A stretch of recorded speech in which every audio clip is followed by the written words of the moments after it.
Hi there, welcome back. Hope you had fun wailing along to Everybody Hurts. Now, you'll have noticed that as we move on and add more and more sharps to our key signatures, the chords are getting more complex to play. So before we move on to our next key signature, I wanted to have a quick chat about that. Right at the beginning, if you watched the primer, I talked about how really the best way to play chords is with 1, 3 and 5, like this. Now this works pretty well whilst we're dealing with white notes or mainly white notes. But as we start to play notes with chords with more sharps in them, things get a little bit more complicated. And I just wanted to have a quick chat about a couple of things to watch out for when you're playing these new chords. So firstly, here's the main thing. It is up to you which fingers you use to play these chords. All I can do is offer some suggestions to stop you doing anything weird or unnatural, or at least if you do, to spot what it is when you're doing it. So, number one, we pretty much never play black notes with our pinky. Even in this F sharp minor chord, it still feels too awkward to stretch the pinky all the way up there. So I would always go for that chord, or, well no, definitely actually second finger. 1, 2, 4. And the second thing, yes, try and remember to keep your wrists above the playing surface, okay? This is just good piano practice. One of the things that, you know, the technique is there for a reason. It just makes it easier if we want to go up there, we can just slide our hand there. And it also allows for good lateral movement if we want to move our hand further than, say, the extension in either direction or a pivot. Okay, now let's talk about A major. So if you count up from our last key, D major, we go 5, D, E, F sharp, G, A. And here we are at A major. So let's find our scale. Remembering that we already have F sharp, which we added for the key of G, and we have C sharp that we added for the key of D. So let's remember to play those. Let's take here and here actually, and see which note sounds incorrect.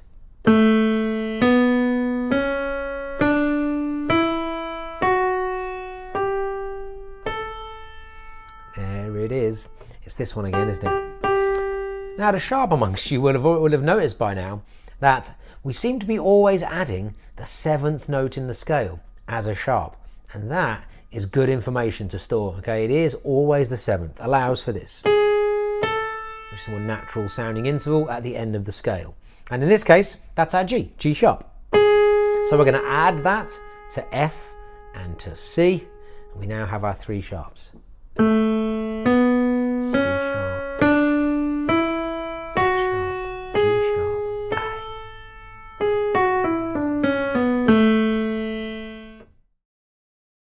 So now we've found the scale, let's find the chords.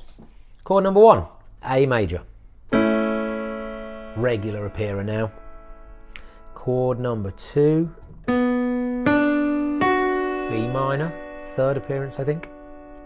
Chord number 3, and the first time we hit our sharpened G, G sharp. This is one of those chords I was just talking about where we don't really want our pinky on it. C sharp, E and G sharp with your 4th finger. And then onto the 4 chord, F sharp, A, not a problem. The 5 chord, E, G sharp and B. I think we've only met E minor now, and here's that major to minor switch caused by that sharpened 7th note. And the 6th chord, F sharp, A and C sharp. Okay, let's just run through those one more time. A major, B minor, C sharp minor, D major, E major, and F sharp minor. Here's our 6 chords in A. In a moment, we're going to look at the song Someone Like You by Adele. But before we do, I just want to talk about something called slash chords or slashed chords, which we're going to meet in the song. Now, slash chords, you've probably seen written down, they're called that because they have a slash halfway through.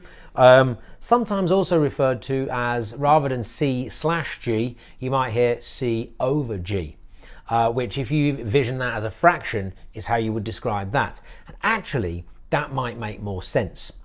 Excuse me. Now, all this means is that we're going to play a chord, but the bass will not be its nominal like root notes. So we've got a C chord over a different note. In the case of this example, C over G. Okay, and that's what it's telling us. Now, there are only, if we add notes to a chord, we change the chord. Okay, so if we add another note that isn't C, E or G to our C chord, then we end up with a slightly different chord. But we can add an E or a G without changing the basic fundamentals of the chord. There are many reasons why you might do this. Most of them in the end add up to sounds better. So let's talk about Someone Like You. Beautiful song. Starts on an A chord, which we will take in root position with a root note of A. Now, our second chord is C sharp minor. Brand new one. 1, 2, it's the 3 chord. Okay, C sharp, E, G sharp. We were on A, C sharp, E, so we will just keep that C sharp and E with our thumb down to the G sharp. So we've got an A chord, and then we've got a C sharp minor chord. Now this is where we meet our slashed chord. We're going to play C sharp slash G sharp, or over G sharp. So instead of going to here, we're going to go from A, and then C sharp over G sharp, C sharp minor over G sharp. Okay. And our next chord, F sharp minor. Now, if we think back, F sharp minor is F sharp, A and C sharp. We've got our C sharp in the middle here, so we can use the pivot move that we learned in the last lesson. Where we just take our G sharp up to A and our E up to F sharp. Okay, so we go from here to there. Okay, so those 3 chords in a row. A, C sharp minor over G sharp, and F sharp minor. Now what we've got here is one of the most common reasons, particularly in popular music, of why we would use a slashed chord. Is this bass line, oops, sorry, walks down and it sounds nice, okay? Our last chord to finish off this chord sequence is a D. And now we're already a C sharp, F sharp, so we'll just go to D. And there's our chords for Someone Like You.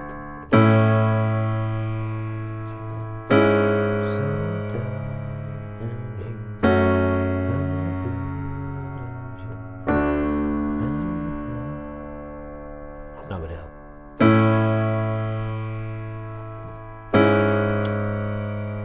So take that on board.